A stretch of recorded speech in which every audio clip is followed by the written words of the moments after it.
to see Hi. you. How are you? Good. It's been a while. Right? Yes, it has. You all set? Today's the day 22-year-old Ryan Ollier has been waiting for. I'm going to do a few drawings on your chest, get everything ready and take it from there. Ryan was born female but realized at 17 years old he identifies as male. On this day, he's having what's known as top surgery, also called a transgender mastectomy, at IU Health in Indianapolis to masculinize his chest, a part of his body that has brought him discomfort and emotional stress for years. My mom came with me, so I know they weren't necessarily thrilled with me going through all this, but my mom's gonna be here for me, so. Very mixed emotions. I'm more here as because I'm the mom. I'm not actually in favor of this, but this is my child and I want to be here. For Sherry, this has not been an easy transition. Today's the day that my child is going to basically have breast tissue removed. Just concerned that is it going to bring the result that is hoped for. How has this transition been for you? Confusing. I still don't understand, but trying to, and just trying to love no matter what, though.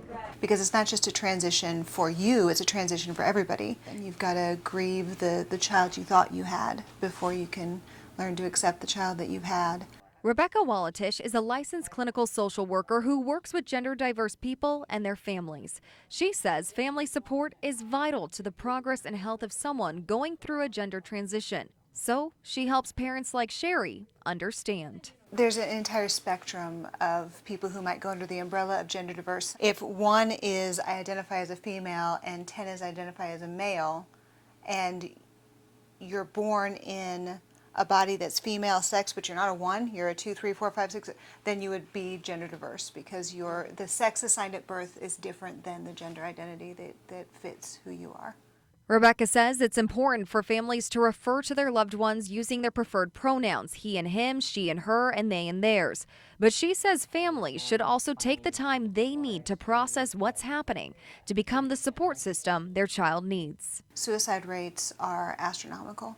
By the time they're 20, about 50% of gender diverse people have attempted suicide. When you look at the protective factors for suicide, the number one most protective factor is having family support.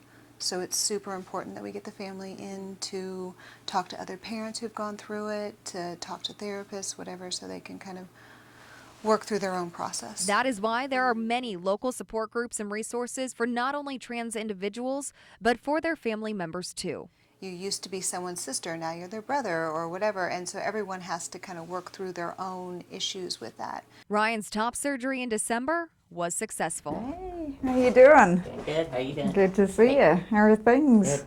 We checked in with Ryan when he came back to Indianapolis for a post-op visit with his doctor in February. So definitely healing well.